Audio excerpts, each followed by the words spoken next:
أعوذ بالله من الشيطان الرجيم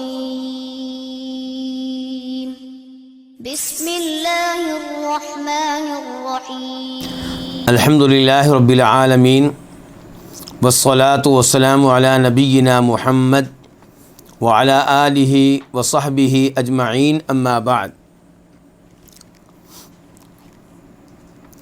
آج ہم کتاب الفوائد کے ساتھ ہیں، جس کے مؤلف امام ابن القیم ہیں، جو کہ ابن قیم الجوزیہ کے نام سے معروف ہیں، اور یہ فوت ہوئے ہیں 751 ہجری میں 751، اور یہ امام ابن تیمیہ رحمہ اللہ کے خاص شاگرد ہیں۔ امام ابن تیمیہ رحمہ اللہ کا اللہ کے فضل و کرم کے بعد بہت کردار ہے ان کو ہدایت کی طرف لانے میں، اور اس کا اقرار اور اعتراف یہ خود کرتے ہیں اور کھل کر کرتے ہیں۔ اور جب آپ امام القیم رحمہ اللہ کی عبارتیں پڑھیں گے تو آپ کو لگے گا کہ وہ اپنے آپ کو امام ابن تیمیہ کے سامنے جیسے ایک چھوٹا سا طالب علم سمجھتے ہوں۔ خود ان کی عبارتیں ایسی ہیں گویا کہ وہ امام ابن تیمیہ رحمہ اللہ کے سامنے اپنے آپ کو چھوٹا سا طالب علم سمجھتے ہیں۔ تو آپ اندازہ لگا سکتے ہیں کہ اگر امام القیم امام ابن تیمیہ کے سامنے چھوٹے سے شاگرد ہیں تو ہماری کیا صورتحال ہوگی امام ابن تیمیہ رحمہ اللہ کے سامنے۔ اور آپ جانتے ہیں کتاب الفوائد، اس میں متنوع فوائد ہیں، یعنی کہ وہ فوائد جن کا تعلق کسی ایک علم سے نہیں ہے، کسی ایک فن سے نہیں ہے۔ کوئی فائدہ عقیدے سے تعلق رکھتا ہے، کوئی حدیث سے، اور کوئی تفسیر سے، اور کئی حکمت کی باتیں ہیں۔ آج کے فوائد ان کا تعلق تفسیر سے ہے۔ چنانچہ امام صاحب فرماتے ہیں، صفحہ نمبر ہے کتاب کا 114 114، اس ایڈیشن کے مطابق جس کی تحقیق کی ہے شیخ محمد عزیر شمس رحمہ اللہ نے، اور جہاں تک تعلق ہے دوسرا ایڈیشن جس کی تحقیق کی ہے ڈاکٹر عبدالباسط المشہدانی نے، تو اس کے اعتبار سے صفحہ نمبر بنے گا 156 156۔ چنانچہ فرماتے ہیں امام صاحب، قولہ تعالی وَكَانَ الْكَافِرُ عَلَى رَبِّهِ ظَهِيرًا، هذا من الطف خطاب القرآن واشرف معانی، کہ اللہ تعالیٰ کا یہ فرمان کہ وَكَانَ الْكَافِرُ عَلَى رَبِّهِ ظَهِيرًا، یہ فرمان جو ہے قرآن کریم کے دقیق ترین کلام میں سے ہے، اور قرآن کریم کے عظیم ترین معانی میں سے ہے۔ معنی کیا ہے؟ یہ قرآن کریم کی آیت کا ایک حصہ ہے، سورہ فرقان آیت نمبر 55 اللہ تعالیٰ کہتے ہیں کہ وَكَانَ الْكَافِرُ، اور کافر عَلَى رَبِّهِ ظَهِيرًا، اپنے رب کے خلاف مدد کرنے والا ہے۔ یعنی کہ مسلمان اللہ تعالیٰ کی مدد کرنے والے ہیں، اور کافر اپنے رب کے خلاف رب کے دشمنوں کی مدد کرنے والا ہے۔ تفصیلات آگے آ رہی ہیں۔ امام صاحب فرماتے ہیں وَإِنَّ الْمُؤْمِنَ دَائِمًا مَعَ اللَّهِ، یقیناً مومن ہمیشہ اللہ تعالیٰ کے ساتھ ہوتا ہے۔ اللہ تعالیٰ کے ساتھ ہوتا ہے، اللہ کی صف میں کھڑا ہوتا ہے، کس کے خلاف؟ علی نفسہ، اپنے نفس کے خلاف۔ آپ جانتے ہیں کہ انسان کا نفس انسان کو ابھارتا ہے، ترغیب دیتا ہے کس کی؟ برائی کی، گناہوں کی۔ ان النفس لامارۃ بالسوء، اللہ تعالیٰ فرماتے ہیں کہ یقیناً نفس گناہوں کی، برائی کی ترغیب دینے والا ہے۔ یہ الفاظ اگرچہ کسی اور کے ہیں، لیکن اللہ تعالیٰ نے انہیں قرآن کا حصہ بنایا ہے۔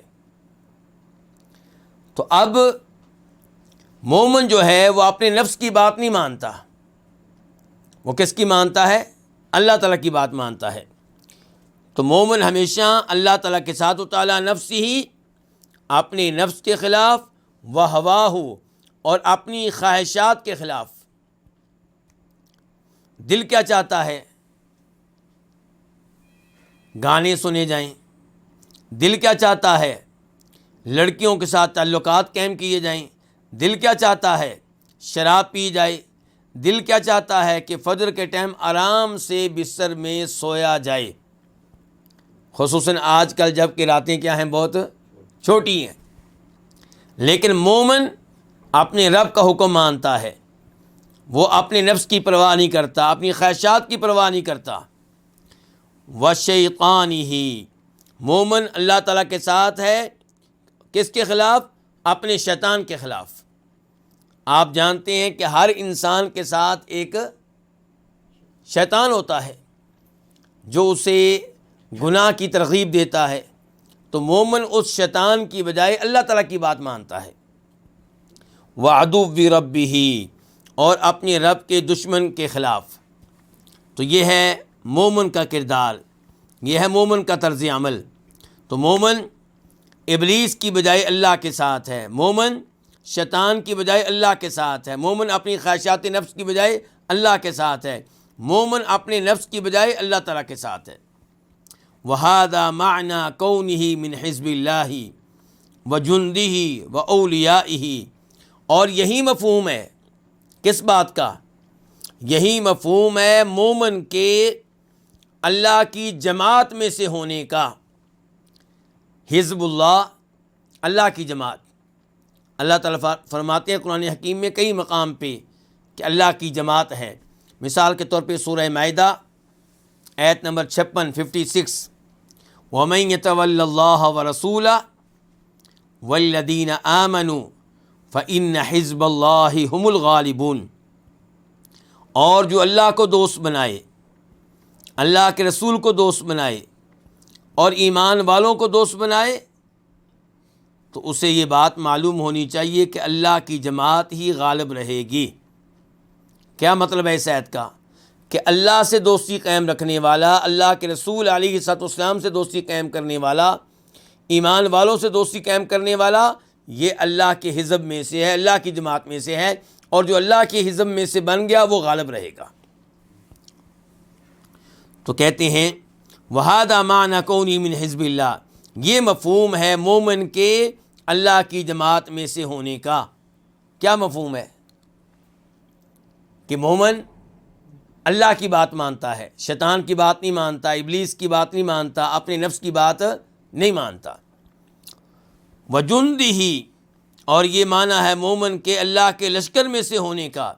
وَأَوْلِيَائِهِ، اور یہ مفہوم ہے مومن کے اللہ کے اولیاء میں سے ہونے کا، اللہ کے دوستوں میں سے ہونے کا۔ فَهُوَ مَعَ اللَّهِ، پس وہ اللہ تعالیٰ کے ساتھ ہے۔ کون؟ مومن۔ عَلَىٰ عَدُوِّهِ، اللہ کے دشمن کے برخلاف۔ مومن اللہ کے ساتھ ہے اللہ کے دشمن کے برخلاف۔ اللہ کے دشمن دو طرح کے ہیں، الداخلی فیہ، کچھ اللہ کے دشمن وہ ہیں جو اس مومن میں ہیں، اندر موجود ہیں، اس کے اندر، اس کا نفس اپنا۔ والخارج عنہ، اور مومن اللہ تعالیٰ کے ساتھ ہے اللہ کے اس دشمن کے برخلاف بھی جو مومن کے نفس سے باہر ہیں، اس کے اندر نہیں ہیں، باہر ہیں۔ باہر وہی ابلیس، وہی شیطان۔ وہ شیطان جنوں میں سے بھی ہو سکتے ہیں اور انسانوں میں سے بھی ہو سکتے ہیں۔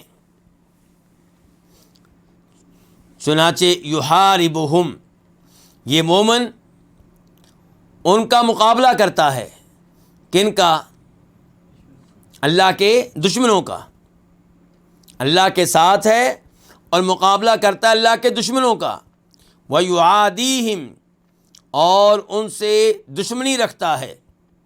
وَيُغْضِبُهُمْ، اور ان کو ناراض کرتا ہے، لہو سبحانہ، اللہ تعالیٰ کی خاطر۔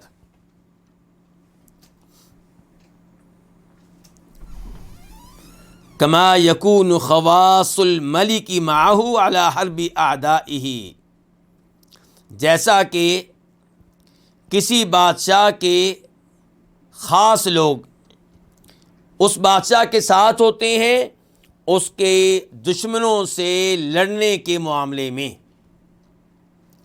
تو مومن جو ہیں وہ اللہ کے خاص بندے ہیں، تو اللہ کے دشمنوں سے مقابلہ کرنے کے معاملے میں وہ اللہ تعالیٰ کے ساتھ ہیں، یعنی کہ اللہ کی اطاعت کرتے ہیں، اللہ کا آرڈر مانتے ہیں۔ شیطان کیا چاہتا ہے کہ اللہ کا آرڈر نہ مانا جائے، اللہ کی اطاعت نہ کی جائے۔ تو امام صاحب کہتے ہیں کہ جیسا کہ کسی بادشاہ کے خاص لوگ معاہو بادشاہ کے ساتھ ہوتے ہیں، علی حرب اعدائہ اس بادشاہ کے دشمنوں سے لڑنے کے معاملے میں، والبعیدون منہ اور جو اس سے دور ہوتے ہیں، کس سے؟ بادشاہ سے، جو خاص نہیں ہے، قریبی لوگ نہیں ہیں۔ والبعیدون منہ اور جو بادشاہ سے دور ہوتے ہیں، فارغون من ذلک وہ اس سے فارغ ہوتے ہیں، غیر مہتمین بہ وہ اس بات کا اہتمام کرنے والے نہیں ہوتے۔ جو جنہیں بادشاہ کا قرب نہیں ہے، جو بادشاہ سے بہت دور ہیں، اس سے لا تعلق ہیں، وہ بادشاہ کے دشمنوں سے لڑائی میں بادشاہ کی صف میں کھڑے آپ کو نظر نہیں آئیں گے، لیکن جو بادشاہ کے خاص لوگ ہیں وہ بادشاہ کا ساتھ دیں گے۔ جب بھی بادشاہ کا مقابلہ ہوگا اپنے مخالف بادشاہ کے لشکر اور اس کی فوج سے۔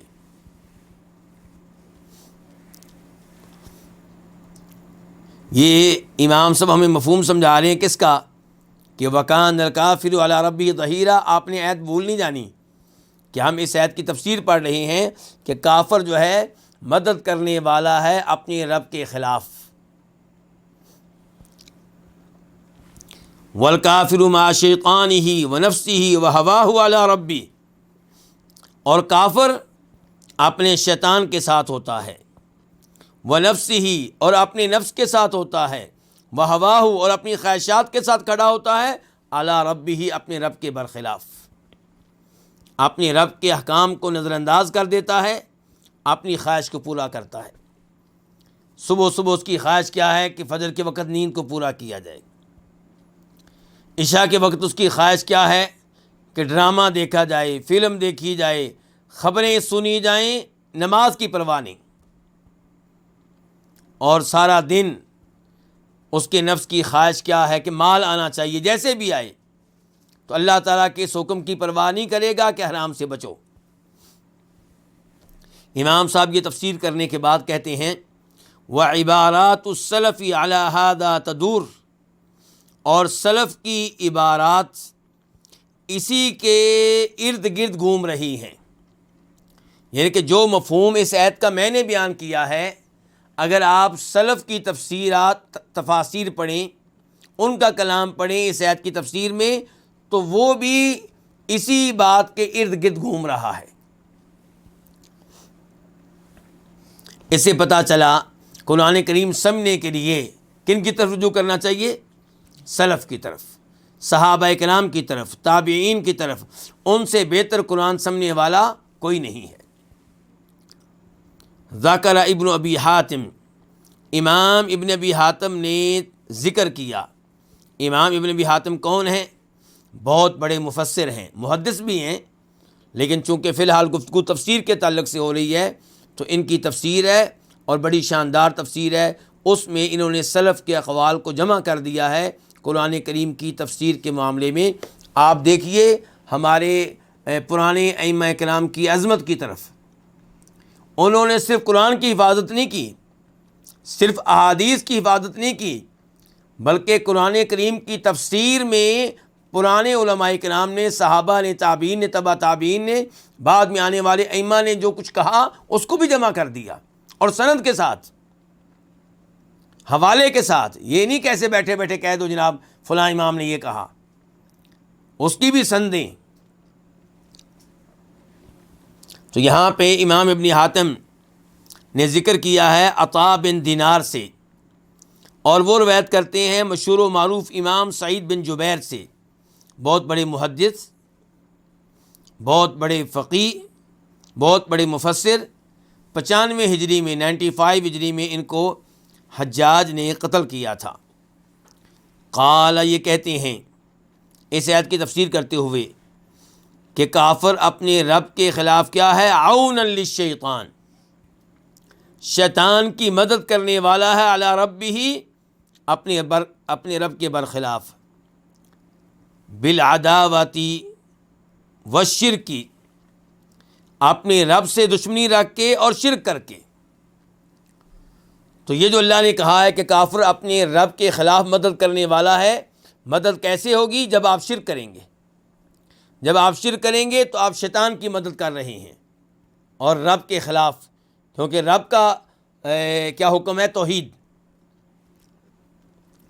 وقال اللیث عن مجاہد، لیث بن نبی سلیم روایت کرتے ہیں کس سے؟ امام مجاہد سے، مجاہد بن جبر المخزومی المکی، بہت بڑے مفسر، جناب عبداللہ بن عباس کے خاص شاگرد، کہتے ہیں کہ میں نے کئی بار قرآن کریم عبداللہ بن عباس سے پڑھا ہے رضی اللہ تعالی عنہما، اور میں ایک ایک آیت پہ رکتا تھا، ایک ایک آیت کا مفہوم ان سے معلوم کرتا تھا۔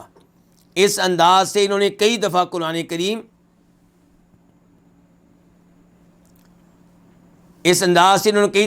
کریم لیا ہے، کس سے؟ جناب عبداللہ ابن عباس سے۔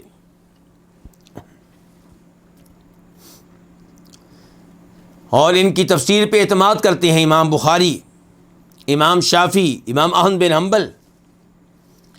تو یہ کہتے ہیں کہ یظاہر الشیطان علی معصیت اللہ، کہ کافر یظاہر مدد کرتا ہے، کس کی؟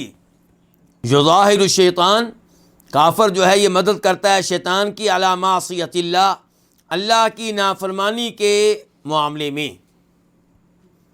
یعنی کہ اللہ کی نافرمانی کر کے مدد کس کی کرتا ہے؟ شیطان کی۔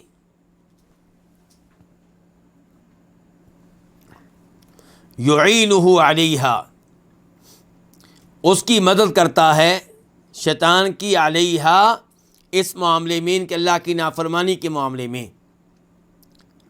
امام مجاہد کا یہ قول اگرچہ اس کی سند ضعیف ہے، لیکن ایک اور تفسیر صحیح سند سے آئی ہے، اس میں بھی انہوں نے کہا ہے اس لفظ کی تفسیر کرتے ہوئے ظہیرہ معینہ، یعنی کہ مدد کرنے والا ہے۔ وقال زید بن اسلم، اور زید بن اسلم کہتے ہیں ظہیرہ ای موالیہ،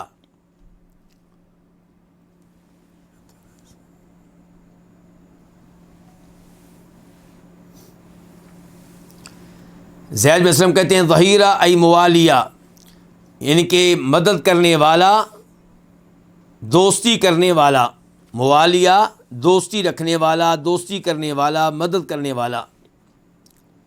والمعنی، اور مفہوم کیا نکلا زید بن اسلم کے اس کلام کا؟ کیونکہ انہوں نے تفسیر کیا کی؟ ظہیرہ کی موالیہ، دوستی رکھنے والا، مدد کرنے والا۔ تو کہتے ہیں اس کا مفہوم یہ ہے، مفہوم کس کی طرف سے؟ امام ابن القیم کی طرف سے، کہ انہ یوالی عدوہ، کہ کافر جو ہے یہ دوستی رکھتا ہے عدوہ، اللہ کے دشمن سے، علی معصیتہ، اللہ تعالیٰ کی نافرمانی کر کے، والشرک بہ، اور اللہ تعالیٰ کے ساتھ اوروں کو شریک کر کے، فیکون مع عدوہ، چنانچہ کافر اللہ کے دشمن کے ساتھ ہے، معینا لہ، اور اللہ کے دشمن کی مدد کرنے والا ہے، علی مساخط ربہ، اپنے رب کو ناراض کرنے کے اسباب کو اختیار کر کے۔ مساخط جمع ہے مسخطن کی، ناراضگی کا سبب۔ تو کافر کیا کرتا ہے؟ ایسے اسباب اختیار کرتا ہے جن سے رب ناراض ہو جائے۔ امام صاحب فرماتے ہیں فالمعیۃ الخاصۃ التی للمؤمن مع ربہ و الہہ۔ اچھا، اب تذکرہ کرنے لگے ہیں معیت خاصہ کا۔ آپ جانتے ہیں کہ اللہ تعالیٰ ہر ایک کے ساتھ ہیں، ذاتی طور پہ اللہ تعالیٰ کہاں ہیں؟ اوپر، عرش سے اوپر، لیکن علم کے لحاظ سے، سننے کے لحاظ سے، دیکھنے کے لحاظ سے، قدرت کے لحاظ سے، ہر ایک پہ کنٹرول کے لحاظ سے اللہ تعالیٰ ہر ایک کے ساتھ ہیں۔ اور یہ ہو گئی معیت عامہ، عمومی طور پہ اللہ تعالیٰ کے ساتھ ہے۔ پھر ایک ہے اللہ کی خاص معیت. خاص معیت کے لحاظ سے اللہ تعالیٰ کس کے ساتھ ہے؟ مومنوں کے ساتھ ہے. یعنی کہ اللہ تعالیٰ ان کی مدد کرتا ہے، انہیں توفیق دیتا ہے نیکیاں کرنے کی، انہیں گناہوں سے بچاتا ہے وغیرہ وغیرہ. اس لحاظ سے کیا ہوگی؟ خاص معیت. تو خاص معیت اللہ تعالیٰ کی مومن کے لیے ہے، اور مومن بھی خاص طور پہ اللہ تعالیٰ کے ساتھ ہوتا ہے. تو اب امام صاحب بتانے لگے ہیں کہ ایک خاص معیت ہے مومن کے لیے، ایک خاص معیت ہے کافر کے لیے. مومن کی خاص معیت کس کے ساتھ ہے؟ اللہ تعالیٰ کے ساتھ. اور کافر کی خاص معیت کس کے ساتھ ہے؟ شیطان کے ساتھ. چنانچہ کہتے ہیں فالمعیت الخاصہ التی للمؤمن مع ربہ و الہہ، تو وہ خصوصی معیت جو مومن کے لیے ہے مع ربہ، اس کے رب کے ساتھ اور اس کے معبود کے ساتھ، قد صارت لہذا الکافر والفاجر، وہ ہو گئی ہے اس کافر اور اس فاجر کے لیے، مع الشیطان، شیطان کے ساتھ. یعنی کہ یہ خاص معیت کافر اور فاجر کی جو ہے کس کے ساتھ ہے؟ شیطان کے ساتھ. ومع نفسی، اور اپنے نفس کے ساتھ، وہواہ، اور اپنی خواہش کے ساتھ، اپنی خواہشات کے ساتھ، وقربانہ، اور اپنے خاص دوستوں کے ساتھ جو شیطانی قسم کے دوست ہوتے ہیں. وَلِهَذَا، اور اسی لیے صدر الآیت بقولہ، اسی لیے اللہ تعالیٰ نے اس آیت کا آغاز کیا ہے. جو آیت ہم پڑھ رہے ہیں، ہم تو آیت کا آخری حصہ پڑھ رہے ہیں نا، تو کہتے ہیں امام صاحب اسی لیے اللہ تعالیٰ نے اس آیت کا آغاز کیا ہے بقولہ، اپنے اس فرمان کے ساتھ کہ وَيَعْبُدُونَ مِن دُونِ اللَّهِ مَا لَا يَنفَعُهُمْ وَلَا يَضُرُّهُمْ، اور وہ عبادت کرتے ہیں اللہ تعالیٰ کے علاوہ ان کی جو نہ ان کو فائدہ دیں اور نہ ان کو نقصان دیں، جو نفع و نقصان کے مالک نہیں ہیں.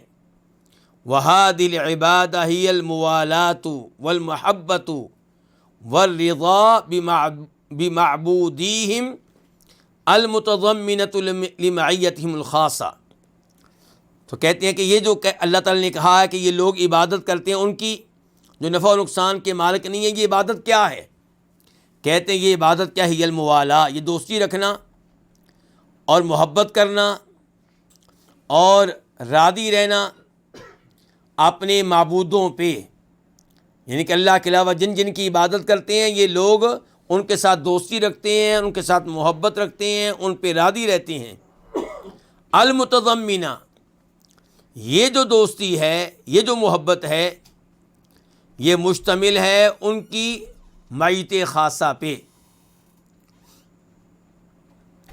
فظاہروا اعداء اللہ علی معاداتی و مخالفتی و مساختی، چنانچہ انہوں نے اللہ کے دشمنوں کی مدد کی، علی معادات ہی، اللہ سے دشمنی رکھنے کے معاملے میں اور اللہ کی مخالفت رکھنے کے معاملے میں، و مساختی ہی، اور ایسے اسباب کو اختیار کرنے کے معاملے میں جن سے اللہ تعالیٰ ناراض ہو جاتا ہے. بخلاف ولیہ، برخلاف اس کے جو اللہ کا ولی ہے، اللہ کا دوست ہے. فإنہ معہ، وہ اللہ تعالیٰ کے ساتھ ہوتا ہے، علی نفسہ، اپنے نفس کے برخلاف اور اپنے شیطان کے برخلاف، وہواہ، اور اپنی خواہشات کے برخلاف. وہذا المعنی، اور یہ تفسیر جو ہم نے بیان کی ہے، کون کہہ رہے ہیں؟ امام القیم رحمہ اللہ. یہ معنی و مفہوم جو ہم نے بیان کیا ہے، یہ تفسیر جو ہم نے آپ کے سامنے رکھی ہے، من کنوز القرآن، یہ قرآن کے خزانوں میں سے خزانہ ہے، لیکن اس کی قدر کس کو ہوگی؟ لمن فہمہ، جو اس کو سمجھ آئے، وعقلہ، اور جو اس کو اچھی طرح جان لے. وباللہ توفیق، اور توفیق اللہ ہی کے ہاتھ میں ہے. کس چیز کی توفیق؟ سمجھنے کی. یعنی کہ یہ جو ہم نے خزانہ آپ کے سامنے رکھا ہے، اس کو آپ سمجھ سکیں یا نہیں سمجھ سکے، امام صاحب کہتے ہیں کہ یہ توفیق اللہ تعالیٰ کے ہاتھ میں، اللہ توفیق دیتا ہے، ہر کوئی ہر بات سمجھ نہیں پاتا. یہ تھا آج کا پہلا فائدہ. آج کا فائدہ نمبر 2، قولہ تعالی والذین اذا ذکروا بآیات ربہم لم یخروا علیہا صما وعمیانا، سورہ فرقان آیت نمبر 73 کہ اور تذکرہ ہو رہا ہے یہاں پہ رحمان کے خاص بندوں کا۔ سورہ فرقان کا آخری رکوع، وہاں پہ اللہ نے عباد الرحمن کا، اپنے خاص بندوں کا، مقرب بندوں کا تذکرہ کیا ہے اور ان کے اوصاف بتائیں، ان کی خوبیاں بتائی ہیں۔ تو ان اوصاف میں سے، ان خوبیوں میں سے ایک خوبی اس آیت میں بتائی جا رہی جو ابھی ہم نے پڑھی ہے۔ اللہ تعالیٰ کیا فرماتے ہیں کہ والذین، اور وہ جو اذا ذکروا بآیات ربہم، رحمان کے بندے وہ ہیں کہ جنہیں جب نصیحت کی جائے ان کے رب کی آیتوں کے ساتھ، تو لم یخروا علیہا، وہ ان آیتوں پہ نہیں گرتے، سمن، بہرے بن کر، وعمیانا، اور اندھے بن کر۔ کیا مطلب ہے جی اس آیت کا؟ اس آیت کا مطلب یہ ہے کہ رحمان کے بندوں کے سامنے جب قرآن پڑھا جائے، قرآن کی آیت بتائی جائے، اس کا اثر قبول کرتے ہیں، توجہ سے سنتے ہیں، اپنی رائے اس کی وجہ سے تبدیل کر لیتے ہیں، اپنا فیصلہ تبدیل کر لیتے ہیں۔ قرآن کریم سننے کا ان پہ اتنا اثر ہوتا ہے، قرآن کریم سن کر اپنے میں تبدیلیاں لے کر آتے ہیں۔ قرآن کریم کا استقبال عاجزی کے ساتھ کرتے ہیں، انکساری کے ساتھ کرتے ہیں، اثر لینے کے انداز میں کرتے ہیں، نصیحت قبول کرنے کے انداز میں کرتے ہیں، کافروں کی طرح تکبر سے اللہ کی آیات کا سامنا نہیں کرتے۔ اس آیت میں جہاں اللہ نے رحمان کے بندوں کی خوبی بتائی ہے، وہاں اشارہ ہے کافروں کی بری عادت کی طرف کہ قرآن کی آیتیں سنتے ہیں گویا کہ سنی نہیں، کوئی اثر نہیں، کوئی اس کا رزلٹ نہیں۔ اور اس آیت کو آپ سورہ سجدہ کی ایک اور آیت کی روشنی میں بھی سمجھ سکتے ہیں۔ سورہ سجدہ آیت نمبر 15، اللہ تعالیٰ فرماتے ہیں انما یؤمن بآیاتنا الذین اذا ذکروا بها خروا سجدا، ہماری آیتوں پہ صحیح معنوں میں ایمان لانے والے وہ ہیں کہ جنہیں ہماری آیتوں کے ساتھ نصیحت کی جائے تو وہ سجدے میں گر پڑتے ہیں، سجدہ کرتے ہوئے، وسبحوا بحمد ربہم، اور اپنے رب کی تسبیح بیان کرتے ہیں رب کی حمد و ثنا کے ساتھ، وہم لا یستکبرون، اور وہ تکبر بالکل نہیں کرتے بلکہ اللہ تعالیٰ کی آیتوں کو بڑی تواضع، بڑی عاجزی سے سنتے ہیں۔ اور اس آیت کو سمجھ سکتے ہیں آپ ایک اور آیت کی روشنی میں بھی، سورہ مریم آیت نمبر 58 اذا تتلی علیہم آیات الرحمن، جب ان کے سامنے رحمان کی آیتوں کی تلاوت کی جاتی تھی، خروا سجدا وبکیا، یہ گر پڑتے تھے سجدہ کرتے ہوئے اور روتے ہوئے۔ تو مومن بندوں کے سامنے قرآن پڑھا جائے تو قرآن کا اثر قبول کرتے ہیں، رونے لگ جاتے ہیں، آنکھوں سے آنسو نکلنے لگتے ہیں، سجدے میں گر پڑتے ہیں، اور جب دیکھتے ہیں کہ ہماری کوئی رائے، ہمارا کوئی فیصلہ، ہمارا کوئی عمل وہ قرآن کی آیتوں کے خلاف ہے، اس کو فوراً چھوڑ دیتے ہیں۔ ابھی آج ہی شاید وہ ہم نے حدیث پڑھی بخاری شریف میں کہ جناب عمر فاروق رضی اللہ عنہ کے زمانے میں ایک آدمی مدینہ آیا، اس نے اپنے بھتیجے سے کہا کہ بھتیجے، میں دیکھ رہا ہوں کہ عمر فاروق کے ہاں تمہارا بڑا مقام و مرتبہ ہے، وہ تمہیں بڑی اہمیت دیتے ہیں، اپنی خاص مجلس میں تمہیں بٹھاتے ہیں، تو ذرا مجھے ٹائم لے کر دو، میری ان سے ملاقات کرا دو۔ تو بھتیجے نے کہا ٹھیک ہے، میں تمہاری ملاقات کرا دیتا ہوں۔ اور وہاں پہ یہ روایت بیان کرنے والے عبداللہ بن عباس کہتے ہیں کہ جناب عمر فاروق کی مجلس میں، خاص مجلس میں بیٹھنے کا اعزاز کن کو ملتا تھا؟ جو قرآن کے قاری اور عالم ہوتے تھے، چاہے بڑی عمر کے ہوں چاہے چھوٹی عمر کے ہوں۔ عبداللہ بن عباس چھوٹی عمر کے تھے اور ان کی مجلس شورا کے بڑے اہم رکن تھے۔ اچھا، اب ٹائم لے کر دے دیا گیا، اب وہ آدمی داخل ہوتے ہی کیا کہہ رہے ہیں عمر فاروق سے رضی اللہ عنہ، جو عدل و انصاف جن کا مشہور ہے، ان کو کہہ رہے ہیں کہ عمر آپ کوئی ہمیں خاص مال وغیرہ نہیں دیتے، کوئی عدل و انصاف کے ساتھ آپ فیصلے نہیں کرتے، اس قسم کے جملے اس نے کہے تو عمر فاروق کا رنگ تبدیل ہو گیا، غصے سے لال پیلے ہو گئے۔ قریب تھا کہ اسے کوئی سزا دیتے، اس کے خلاف کوئی کارروائی کرتے کہ بھتیجا فوراً وہ آیت پڑھنے لگا۔ کون سی؟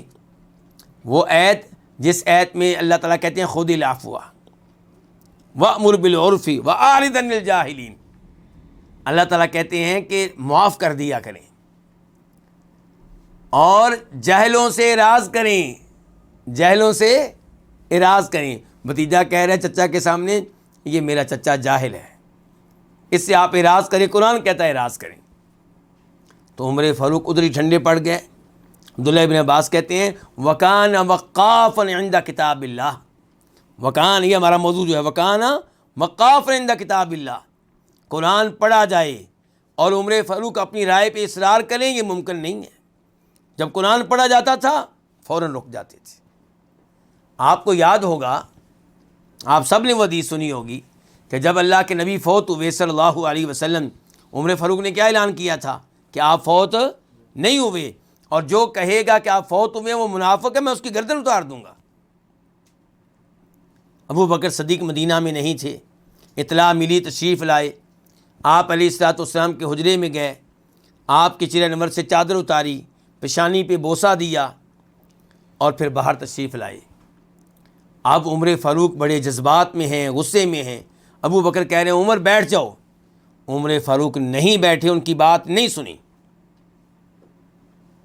لیکن جب ابو بکر صدیق رضی اللہ عنہ نے خطبہ شروع کر دیا اور خطبے میں یہ کہا کہ جو اللہ کی عبادت کرتا تھا تو اسے معلوم ہونا چاہیے کہ اللہ تعالیٰ زندہ ہے، اللہ تعالیٰ کبھی فوت ہونے والے نہیں ہیں، اور جو عبادت کیا کرتا تھا جناب محمد صلی اللہ علیہ وسلم کی تو جناب محمد فوت ہو چکے ہیں۔ اللہ تعالیٰ کہتے ہیں انک میت وانہم میتون۔ جو ہی وہ آیت تلاوت کی جس میں نبی علیہ السلام کے فوت ہونے کا تذکرہ ہے، عمر فاروق کو یقین ہو گیا، قرآن کو ریجیکٹ نہیں کیا، قرآن کو فوراً قبول کیا اور کہا کرتے تھے مجھے یوں لگا جیسے یہ آیت ابھی نازل ہو رہی ہے۔ اب یقین ہو گیا کہ آپ فوت ہو گئے ہیں تو اب غمزدہ، اب ان کی ٹانگوں نے ان کا وزن اٹھانے سے انکار کر دیا، اتنا بڑا غم گر پڑے۔ تو کہنے کا مطلب یہ ہے کہ کتنی بڑی ان کی رائے تھی، کہاں تلوار اور کہاں ابو بکر کی بات میں نہیں مان رہے اور کہاں قرآن پڑھا گیا، ساری رائے تبدیل ہو گئی۔ تو یہ ہوتے ہیں اہل ایمان، جو قرآن کے سامنے بھی اپنی ضد پہ پکا رہے، یہ پھر مومن نہیں ہے، یہ اللہ پہ ایمان رکھنے والا نہیں ہے۔ تو مجھے اور آپ کو یہ فیصلہ کر لینا چاہیے کہ زندگی میں کبھی بھی ایسا مرحلہ آئے، ہم کوئی رائے قائم کر چکے ہوں اور ہمارے سامنے قرآن پڑھا جائے اور قرآن بتا رہا ہو کہ ہماری رائے غلط ہے، تو پھر اپنی رائے پہ اصرار نہ کریں اور فوری طور پہ اللہ تعالیٰ کے فرمان کو مان لیں اور کہیں یا اللہ تیرا فرمان سچا، میں غلط۔ قال مقاتل کہتے ہیں اس آیت کی تفسیر میں کہ اذا وعدوا بالقرآن، کہ جب اہل ایمان کو واعظ کیا جائے، نصیحت کی جائے، کس کے ساتھ؟ قرآن کے ساتھ، لم یقعوا علیہ صما لم یسمعوہ، تو وہ قرآن پہ اس طرح واقع نہیں ہوتے کہ وہ بہرے ہوں اور انہوں نے اس کو سنا ہی نہ ہو، یعنی کہ ان کا رد عمل ایسا نہیں ہوتا قرآن کی آیت سننے کے بعد گویا کہ وہ بہرے ہوں اور قرآن کی آیت سنی ہی نہیں، ایسا نہیں ہوتا ان کا رد عمل۔ وعمیاناً، وہ قرآن پہ واقع اس طرح نہیں ہوتے گویا کہ وہ اندھے ہوں کہ لم یبصروا، انہوں نے اس کو دیکھا ہی نہ ہو، ولکنہم سمعوا، لیکن انہوں نے قرآن کو سنتے ہیں، وابصروا، دیکھتے ہیں، وایقنوا بہ، اور اس پہ ایمان لاتے ہیں، یقین رکھتے ہیں۔ وقال ابن عباس، اور عبداللہ ابن عباس کہتے ہیں اس آیت کی تفسیر میں کہ لم یکونوا علیہا صما وعمیانا، کہ اہل ایمان قرآن کی آیتوں کے سامنے بہرے نہیں بن جاتے، اندھے نہیں بن جاتے، بل کانوا خائفین خاشعین، بلکہ قرآن کریم سن کر وہ ڈر رہے ہوتے ہیں، خاشعین، عاجزی اختیار کرنے والے ہوتے ہیں۔ وقال الکلبی، اور کلبی کہتے ہیں محمد بن صائب، ویسے تو یہ ضعیف راوی ہیں، لیکن یہاں پہ ظاہر ہے وہ روایت بیان نہیں کر رہے بلکہ ان کا اپنا قول ہے. تو کل بھی کہتے ہیں یخرون علیہا صمعا وبصرا، کہ وہ گرتے ہیں. کون؟ اہل ایمان. قرآن کی آیتوں پہ کیسے گرتے ہیں؟ سننے والے بن کر، دیکھنے والے بن کر. اللہ نے کہا تھا نا کہ وہ نہیں قرآن کریم کی آیتوں کے سامنے گرتے بہرے بن کر اور اندھے بن کر. تو یہ کہہ رہے ہیں بلکہ وہ گرتے ہیں قرآن کی آیتوں کے سامنے، گر پڑتے ہیں قرآن کریم کی آیتوں کو دھیان سے سنتے ہوئے اور دیکھتے ہوئے. وقال الفراء، امام فراء کہتے ہیں، بہت بڑے امام ہیں، ان کی اپنی کتاب ہے معانی القرآن، 3 جلدوں میں ہے.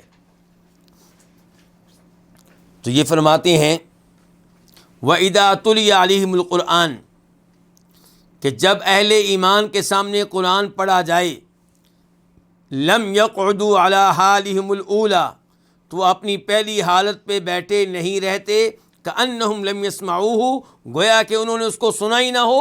فذلك الخرور، یہ ہے خرور کا مطلب. خرور کہاں پہ آیا ہے؟ اللہ نے کہا ہے نا کہ اہل ایمان جب ان کے سامنے قرآن کی آیتیں پڑھی جاتی ہیں تو لم یخروا علیہا، وہ خرور نہیں کرتے، یعنی کہ گرتے نہیں. خرور کا معنی کیا؟ گرنا. وہ نہیں گرتے ان آیتوں پہ بہرے بن کر اور اندھے بن کر. تو خرور کا مفہوم کیا ہے وہ بیان کر رہے ہیں امام فراء. کہتے ہیں کہ جب اہل ایمان کے سامنے قرآن پڑھا جائے تو اپنی پہلی حالت پہ بیٹھے نہیں رہتے، گویا کہ انہوں نے سنا ہی نہ ہو. فذلک الخرور، یہ ہے خرور کا مطلب، یعنی کہ وہ اثر لیتے ہیں، ان میں تبدیلی آتی ہے. وَسَمِعْتُ الْعَرَبَ تَقُولُ، اصل میں امام فراء مسئلہ کیا حل کرنا چاہ رہے ہیں، دھیان سے ذرا سنیے گا. مسئلہ یہاں پہ یہ ہے کہ گرنے کا مطلب کیا حقیقی طور پہ گرنا ہے، یا گرنے کا مطلب یہ ہے کہ دلی عاجزی، دلی طور پہ اس آیت کے حکم کو مان لینا، دلی طور پہ اللہ کے حکم کو تسلیم کر لینا. کیا دلی طور پہ تسلیم کر لینا مراد ہے، دلی طور پہ مان لینا مراد ہے، یا ظاہری طور پہ زمین پہ گر جانا مراد ہے؟ تو امام فراء کہہ رہے ہیں اس کا مطلب یہ نہیں ہوتا کہ ضرور وہ زمین پہ گر جائیں سجدہ کرتے ہوئے. تو ویسے تو جو زمین پہ گر جائے سجدہ کرتے ہوئے اللہ تعالیٰ کی آیتوں کے سامنے، وہ بھی مان رہا ہے، تسلیم کر رہا ہے. لیکن جو نہ گرے، سجدہ نہ کرے، لیکن اس آیت کے مطابق عمل کر لے، اپنی رائے کو تبدیل کر لے، تو وہ بھی کیا ہے؟ اس نے بھی خرور کو اپنایا ہے. وہ دلی طور پہ اس کا خرور ہو گیا، دلی طور پہ وہ گر گیا اس آیت کے سامنے، دلی طور پہ اس نے اس کو تسلیم کر لیا، مان لیا، اپنی ضد کو ختم کر دیا، ہٹ درمی پہ قائم نہیں رہا. امام فراء کہتے ہیں وَسَمِعْتُ الْعَرَبَ تَقُولُ، میں نے عربوں سے سنا ہے کہ تقول، وہ کہتے ہیں قعد یشتمونی، قعد یشتمونی، وہ مجھے برا بھلا کہنے لگا. اور لفظ کیا بولتے ہیں؟ قعدہ. قعدہ کا لفظی معنی کیا ہوتا ہے؟ یعنی کہ وہ بیٹھ گیا اور بیٹھ کر مجھے برا بھلا کہنے لگا، جبکہ یہاں پہ بیٹھنا مراد نہیں ہے. اگر کوئی کھڑے ہو کے بھی برا بھلا آپ کو کہہ رہا ہے پھر بھی آپ کہیں گے قعد یشتمونی. مراد کیا ہے کہ وہ شروع ہو گیا. مراد قعدہ سے بیٹھنا مراد نہیں ہے.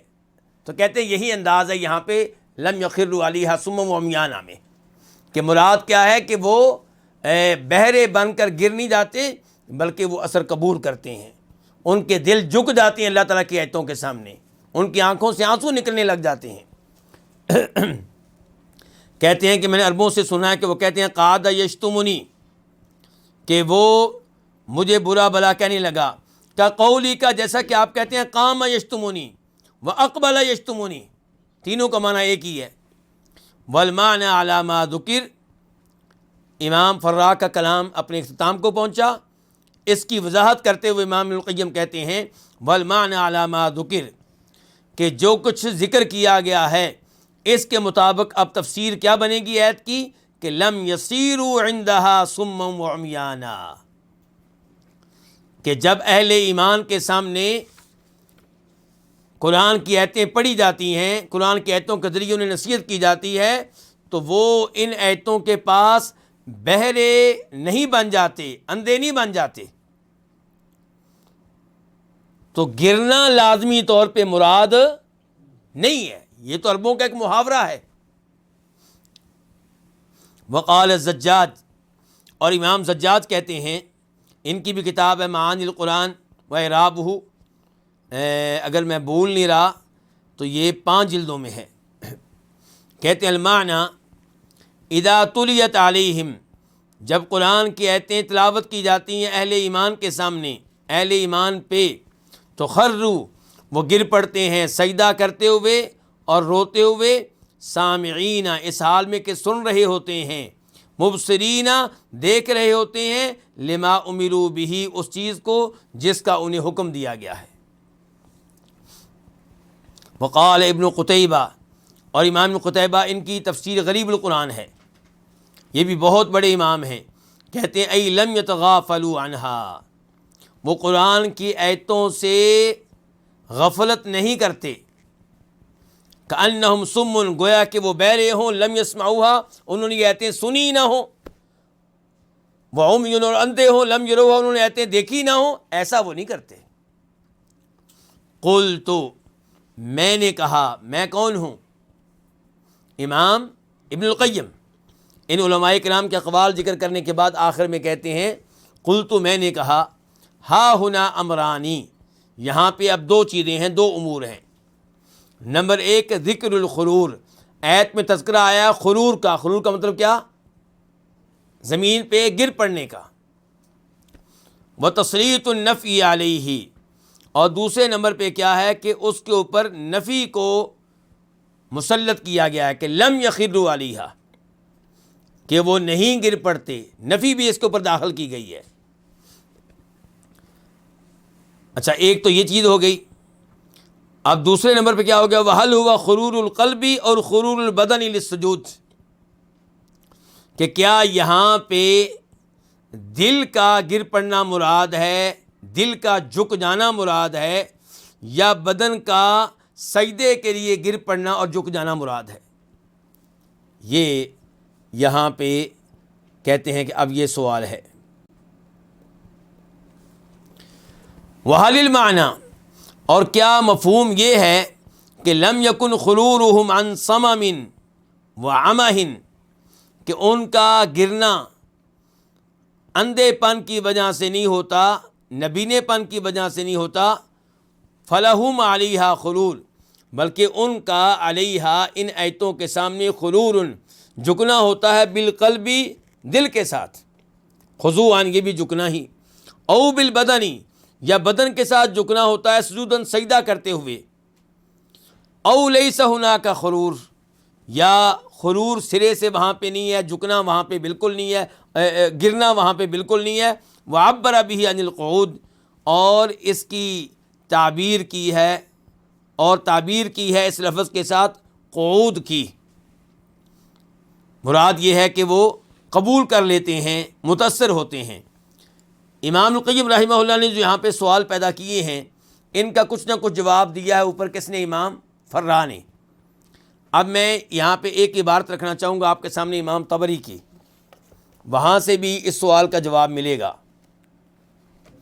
امام طبری فرماتے ہیں، آپ جانتے ہیں کہ امام المفسرین ہیں، بہت بڑے امام ہیں، کہتے ہیں فَإِنْ قَالَ قَائِلٌ، اگر کوئی کہنے والا یہ کہے وَمَا مَعْنَى قَوْلِهِ لَمْ يَخِرُّوا عَلَيْهَا صُمًّا وَعُمْيَانًا، اس کا کیا مطلب ہے کہ وہ نہیں گرتے ان آیتوں پہ بہرے بن کر، اندھے بن کر؟ آوا، یعنی کہ یہ کن کے بارے میں کہا گیا ہے؟ اہل ایمان کے بارے میں۔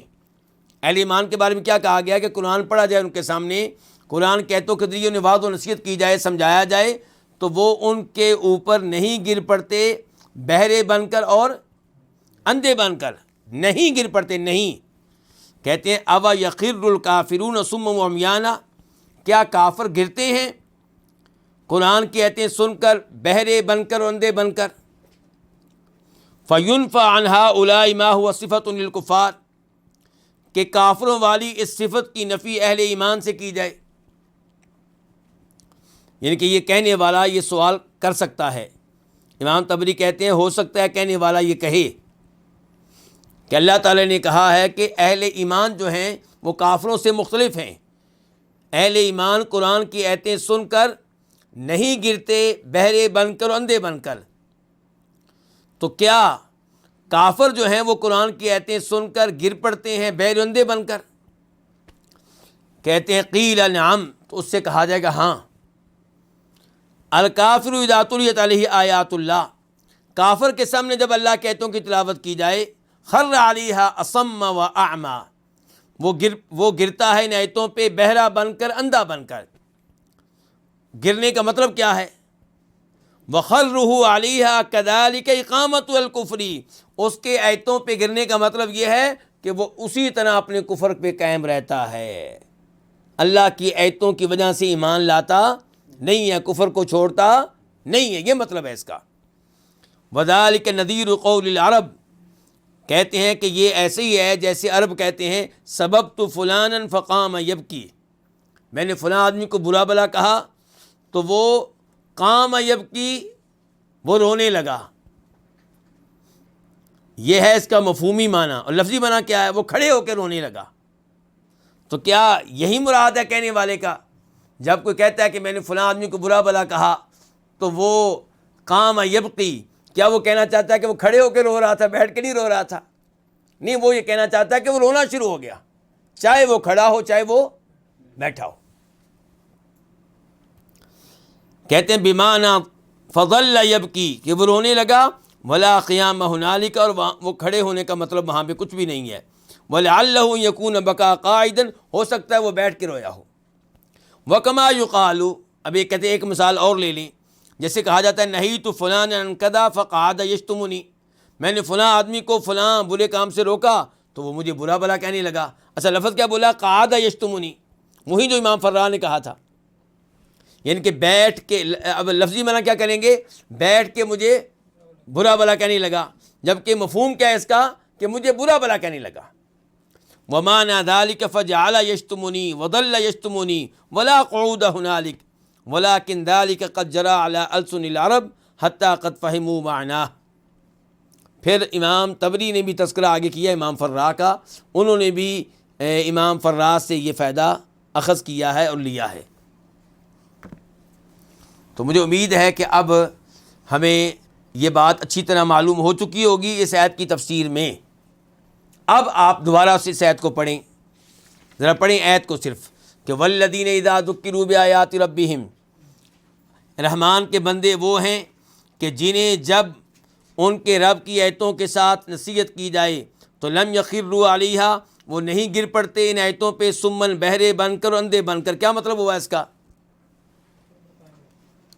مطلب یہ ہے کہ وہ ان آیتوں میں دیے گئے حکم کو دل سے تسلیم کرتے ہیں اور اپنی رائے پہ اصرار نہیں کرتے، اپنی ضد پہ قائم نہیں رہتے، اپنے فیصلے کو تبدیل کر لیتے ہیں، قرآن کو وہ مقام دیتے ہیں جو دینا چاہیے۔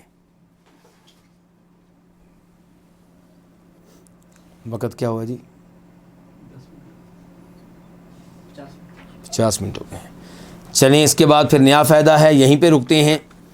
اللہ رب العزت سے دعا ہے کہ اللہ تعالی ہمیں قرآن حکیم کو سمجھنے کی توفیق عنایت فرمائے، اور اللہ تعالی ہمیں اپنے ان نیک بندوں میں سے بنا دے جو اللہ کا حکم سن کر فوری طور پہ اسے قبول کرتے ہیں، سینے سے لگاتے ہیں، اپنا سر جھکا دیتے ہیں اور اپنے غلط فیصلوں کے اوپر قائم نہیں رہتے۔